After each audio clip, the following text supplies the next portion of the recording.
Assalamu alaikum warahmatullahi taala wabarakatuh. Asanteni sana. Karibuni sana, karibuni Chungwa House. Nimeona nyuso nyingi ambazo mimi najua hapa. Mjihisi mko nyumbani. Naona mmeletwa hapa na bwana PC ambaye ni rafiki yangu, na Mungu na Halaki vile vile ambaye alikuwa anafanya kazi kwetu tukiwa na bwana Kibaki. Sasa mimi nataka kukaribisha nyinyi hapa, kuambia nyinyi kwamba sisi kama wana ODM tunafaa kila mara kwa mara watu wakijiunga na sisi. Mandera sio kigeni kwetu. Mimi nimekuwa Mandera mara mingi zaidi. Juzi tulipoteza rafiki yetu bwana Yusuf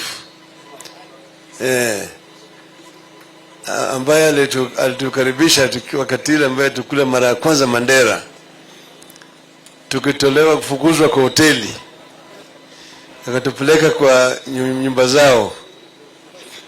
Kama tulikuwa wengi, sasa sisi tulikuwa tunalala kwa kitanda nje tu.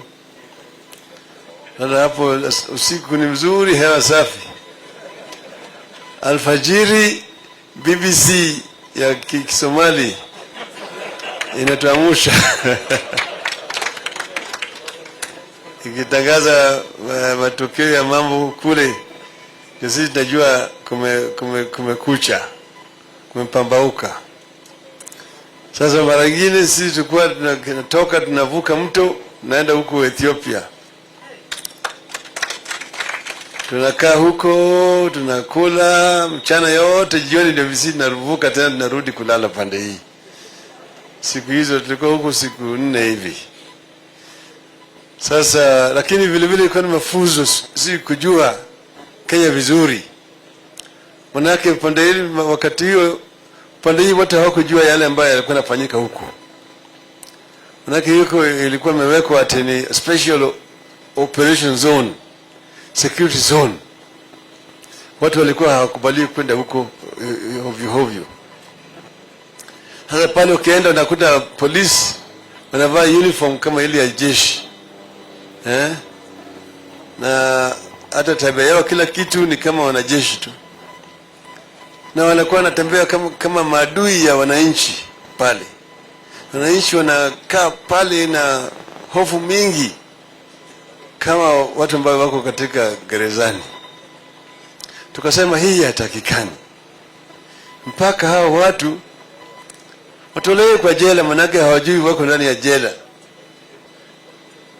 Wanafanywa haya yote na serikali ya Nyayo na bado wanapiga kura kwa Nyayo. Yaani hiyo ni ile utumwa ya jini kabisa. Unakanyagwa lakini unajua ni huyo ndio mfalme. Hivyo sasa chochote kifanyika wanakwenda ndio kupiga magoti chini ya mfalme. Tukasema hao watu mpaka wafunguliwe ili wawe huru kama Wakenya wengine.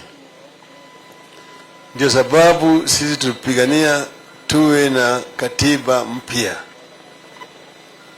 Hii katiba mpya ili imeleta uhuru kamili kwa Wakenya wengi. Tena maana katiba mpya ndio imeleta mambo ya ugatuzi. Zamani kulikuwa utawala ile ya ukoloni iliendezwa katika Kenya hii kwa muda mrefu.